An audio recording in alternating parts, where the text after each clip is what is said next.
Olá, alunos, tudo bem com vocês? Vamos para a nossa aula 22, a segunda parte do tema de medidas elétricas, tá? E nessa aula nós vamos ver um pouquinho mais sobre o erro de medida, porque experimentalmente, né, sempre quando você faz uma medida, você tem ali um erro incluído na sua medida. Então nós vamos ver quais são as limitações, né, de você usar amperímetros e voltímetros para medir essas variáveis, tá? Bom, e aí aqui é só uma curiosidade, né? Sobre o primeiro shunt, tá?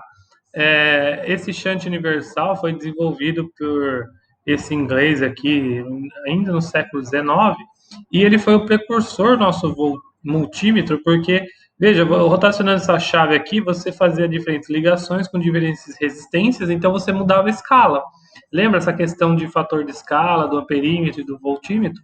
Então, esse daqui é um dos primeiros shunts que você conseguia fazer isso. Você mudava, né? Era uma coisa bem rústica, né? Mas você mudava rotacionando esse botãozinho aqui, você conseguia mudar o valor do shunt. Bem interessante, tá? Bom, mas vamos focar então na nossa aula de hoje. Então, na última aula eu falei que o ohmímetro ele era bem sutil, ele tinha suas limitações, né? O modo mais prático de você e fácil de você medir resistências é usando a ponte do Whetstone, tá? Ele foi desenvolvido também por esse inglês aqui no século XIX. A ponte do Whetstone, à primeira vista, ela mete medo, porque você vê é uma associação desse tipo aqui complexa.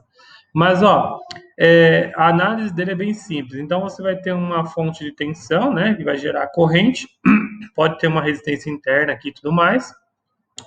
E aí você tem uma associação aqui, tipo um losango, que você tem dois resistores aqui em cima, né, em paralelo com dois resistores aqui embaixo. E aqui você coloca, então, no meio dessa associação, um galvanômetro para indicar corrente, tá? Então fica um negócio aqui, porque essa corrente que sai da fonte de tensão, ela se divide em duas partes, aí chegando aqui ela se divide novamente na corrente que vai passar no galvanômetro e daqui ela se junta novamente, tá? Então a ideia aqui é o seguinte, você vai fazer esse esquema de ponte usando três resistores conhecidos, tá? O R1, R2, R3, e um deles você não vai saber. Então, sei lá, o R4 é o resistor que você quer descobrir.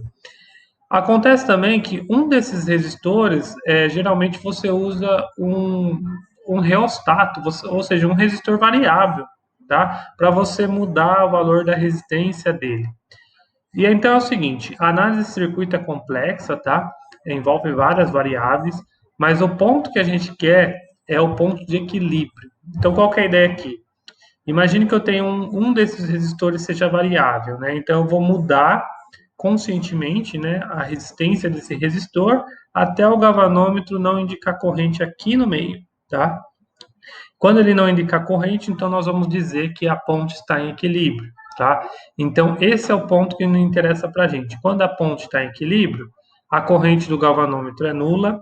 Isso quer dizer que a tensão no ponto B e no ponto D é a mesma, tá? A tensão nesse ponto AD é a mesma tensão nesse ponto BC, a diferença, né, a DDP, e a DDP nesse ponto AB vai ser igual nesse pontos aqui CD, tá?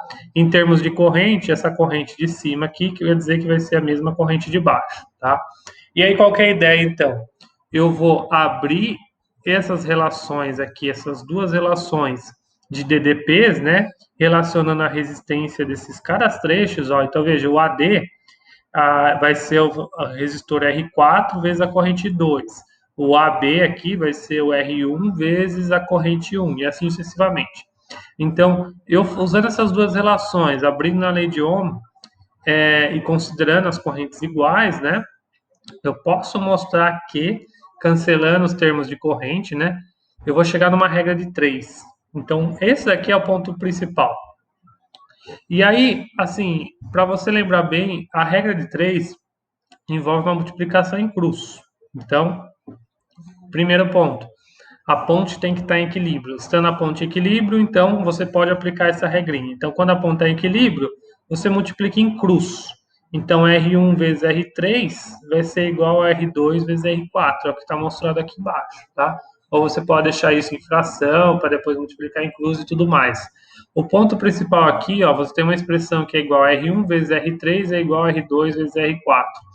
Três desses resistores você tem o valor, é conhecido, então você vai descobrir o valor daquele resistor que você desconhece, tá? Então, é uma regrinha de três simples, apesar de ser uma estrutura aqui bem complexa, que bota menos estudantes, é fácil de resolver, tá? E notem o seguinte, aqui eu só representei como um resistor só nesse ramo AB, mas pode ser uma associação. Então, se eu tiver uma associação aqui de mista de resistores, é só calcular o REC simbolizando somente um resistor nesse ramo, tá bom? Uma outra versão bem interessante é a ponte do Whetstone de fio. E aqui é bem legal que eu uso a segunda lei de Ohm, porque ao invés de você ter quatro resistores, agora você vai ter um resistor conhecido, um resistor desconhecido, o galvanômetro e aí você tem um reostato. E aí no reostato, o galvanômetro ele tem uma ponteira que aí você muda as conexões do reostato, então você vai ter dois resistores aqui, tá? Veja, lembra que a resistência depende do comprimento do fio, então você vai fazer o contato e aí aqui você tem um resistor e desse lado aqui um outro resistor. E a resistência vai ser determinada pelo comprimento, né, que você tem em cada lado, tá? Então, é aquela mesma distribuição da ponte de Whetstone, só que agora você usando um reostato, tá? E aí, qual que é a ideia? Aqui a ideia é a mesma. Você vai mudando esse contato do galvanômetro até ele indicar zero de corrente, que ele vai estar em equilíbrio. Quando tiver em equilíbrio, aquela mesma ideia multiplica em cruz. Então, vai ser R1 vezes esse resistor aqui, R2 vezes esse resistor, tá? Então, é o que está mostrado aqui. Mas aí é o seguinte, no reostato, você consegue medir distâncias, esses comprimentos. Então, você vai abrir o R4 e o R3 aqui na segunda lei de Ohm. Veja que vai aparecer dos dois lados, né? A área é a mesma, a resistividade é a mesma. Então, você vai ter em termos somente do comprimento. Então, o comprimento L3, L4, você consegue medir. Um resistor R1 você sabe, e você só vai ter um resistor aí de incógnito. Então, é uma regra de três também, só que agora vai envolver comprimentos, tá bom? Então, esse é a ponte do Whetstone de fio, tá? A ideia é a mesma, tá? E é bem interessante. Ok, gente, então, agora eu queria só detalhar um pouquinho mais sobre o erro de medida do amperímetro e do voltímetro, tá? Para entender um pouquinho melhor. Veja, qual que é a ideia aqui? Então, eu vou ligar um amperímetro em um resistor, imagina. E aí eu vou analisar situações onde eu vou ter uma leitura de corrente, considerando a resistência ou não do amperímetro. Então, qual que é a situação? Imagine que eu tenho um resistor, né, aqui, e eu vou. Qual que é a corrente dele a partir da primeira lei de Ohm? A corrente sem o amperímetro, né, vai ser a DDP dividido por R. Aí eu liguei o amperímetro em série, tá? Por que ele tem que ser ligado em série? Porque nós vimos que quando você liga o amperímetro, é uma associação em série de resistores, a corrente é a mesma. Então, se você quer medir a mesma corrente que passa no resistor, você tem que ligar em série. Então, esse é o primeiro ponto. Apesar de nós estudarmos na última aula, né, que a estrutura interna do amperímetro envolve uma associação do shunt em paralelo, aquilo é a estrutura interna, mas o amperímetro, mesmo no equipamento, você tem que ligar em série no circuito, tá bom? Então lembre-se disso. O amperímetro você liga em série, você não liga em paralelo, tá? Isso é muito importante que você pode até queimar o seu dispositivo se você não souber manuseá-lo, tá? Então, sem o amperímetro tem essa relação. Quando eu coloco o amperímetro, eu vou considerar a resistência de entrada dele. Então, como ele está em série, então a resistência de entrada, né, a resistência de equivalente vai ser o R mais RA. Então, a nova corrente que eu vou ler vai ser a DDP dividido pela soma dessas duas resistências, tá? E aí, vamos para o erro. O erro de medida, ele é definido como a diferença entre essas duas correntes dividido pela corrente original, que é essa daqui sem o amperímetro, tá? Então é o que eu estou fazendo aqui, multiplico por 100 para dar o valor em porcentagens, tá? Mas esse 100 aqui você pode fazer só lá no final. Qual que é a ideia aqui? Então eu vou abrir isso aqui nessas relações, ó, U sobre R menos esse termo aqui dividido por U sobre R. Aí eu posso deixar em evidência U sobre R, né? Veja que aqui vai virar 1, aqui eu vou ter uma razão, tá? Depois você confere, mas veja que se eu multiplicar U sobre R por tudo isso daqui, eu volto nisso daqui, tá? E aí eu posso cancelar U sobre R aqui, U sobre R aqui. E aí eu chego na minha expressão, então. O erro vai ser dado igual a 1 menos 1 sobre 1 mais RA sobre R, onde esse R é a resistência do componente eletrônico que eu quero medir a corrente, e o RA é a resistência de entrada do amperímetro. E aqui nós vemos uma coisa muito importante. Quanto menor o valor de E, menor é o erro da medida. Então, pense comigo. Se o RA for um número muito pequenininho, ele vai tender a zero. Isso daqui, se isso daqui for zero, então vai ficar 1 sobre 1, menos 1 aqui, então o erro é zero. Ou seja, em outras palavras, para você minimizar o erro da sua medida de amperímetro, você tem que ter uma resistência de entrada muito pequena, tá? Então, é por isso que os shunts lá são valores muito pequenos, para você ter menos erros de medida, tá bom? Então, dois pontos importantes aqui. O amperímetro se usa em série no circuito e o RA deve ter um valor mínimo, um valor pequeno para você minimizar o erro.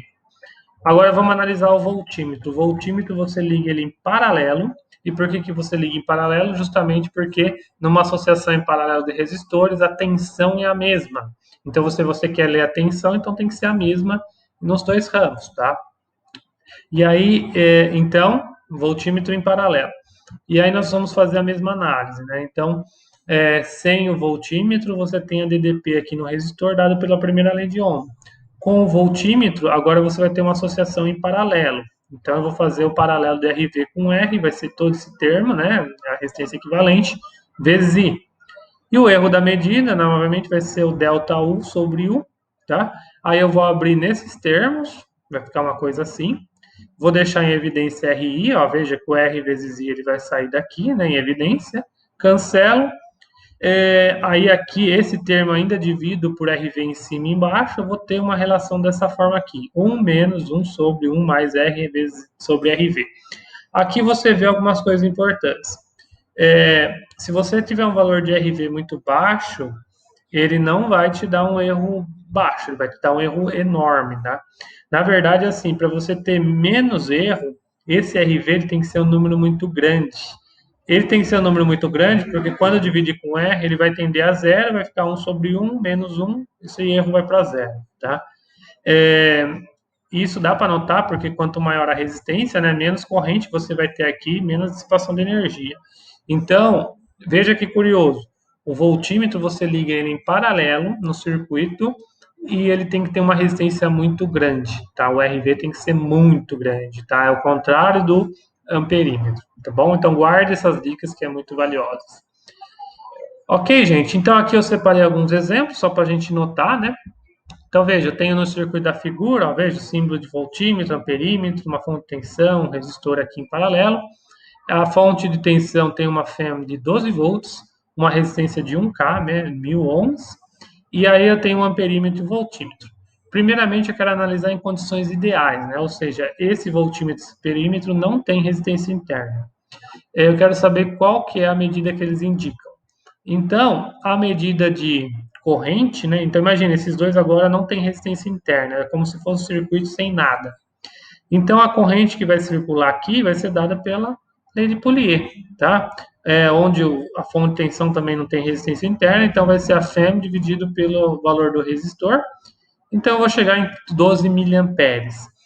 A DDP vai ser a própria a FEM, porque não tem resistência interna da bateria, então vai ser 12 volts, tá? Então, eu tenho aqui as minhas leituras considerando os amperímetro e o voltímetro ideal.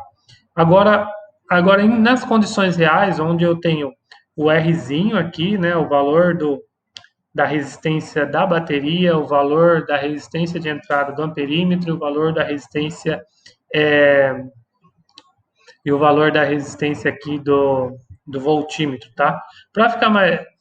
Bom, aí é o seguinte, eu vou ter que calcular uma resistência equivalente de tudo. Então, a resistência equivalente aqui, ó, veja, eu vou juntar esses dois que estão em paralelo. Então, esse termo aqui é a junção dos dois, R vezes RV sobre R mais RV. E ainda tenho esse resistor do amperímetro em série, então é mais RA. É por isso que eu somo RA aqui.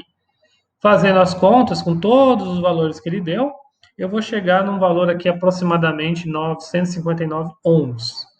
Aí, para calcular a corrente, vou usar a lei de Poulier, só que agora eu vou ter que considerar a resistência equivalente e a resistência interna da bateria, que ele foi informado. Então, aqui vale 1, né? Então, eu vou chegar num valor de 12,5 miliamperes. Então, você vê que o valor de corrente já não é o mesmo. Eu vou medir uma corrente diferente do que foi aquela medida ali, tá bom? Então, é natural que a gente tenha um erro. O erro é normal das medidas, mas, na verdade, a gente tem uma tolerância aí que a gente pode ter confiança nas medidas, tá? E aí, a DDP, eu uso a equação do gerador, tá? Com a corrente calculada, eu vou chegar numa DDP de 11,99 volts, que não é 12 volts que a gente tinha medido anteriormente, tá bom? Então, veja que não tem como. Sempre quando você colocar em situações reais o voltímetro e o amperímetro, você vai ter uma variação na medida, tá? Aí nesse exemplo aqui, ó, eu tenho esse circuito, eu quero o galvanômetro indica zero, né? Não está mostrando aqui, mas o galvanômetro ele está ligado aqui, tá? Ele está fazendo uma ligação. Na verdade, está ligado aqui na horizontal, né? Aqui, ó. Eu quero saber então o valor do RX. Aí qual que é a ideia? Isso daqui pode parecer complexo, né? Mas ele é uma ponte. Por quê? Aqui eu tenho um resistor R1, eu tenho esses dois resistores aqui, esse RX que eu quero descobrir em série com dois aqui, que é o outro ramo. Eu tenho esses dois resistores num outro ramo e esse aqui. Então a diferença é que o R1, R2, R3, R4 vai ficar dessa forma. O R1, então, eu vou chamar esse trecho 3. O R3 vai ser esse trecho, veja que é sempre em cruz, né? Então, esse é o 2 mais 1. O R2 vai ser esse trecho aqui, então é 2 mais RX, e o R4 vai ser esse daqui. Então, eu vou ter uma expressão aqui com as associações, só que agora só tem uma incógnita que é o RX. Fazendo a conta, então eu encontro que o RX vale 0,25 ohms. Veja aí de modo fácil eu descobrir, somente lembrando então que a ponte é uma ponte de Redstone que está em equilíbrio, tá? Pessoal, então é isso, espero que tenham gostado. Com isso, nós aprendemos a usar os medidores elétricos e seus erros de medida. E agora nós estamos prontos para analisar circuitos elétricos mais complexos com as leis de Kirchhoff. Obrigado e até a próxima aula.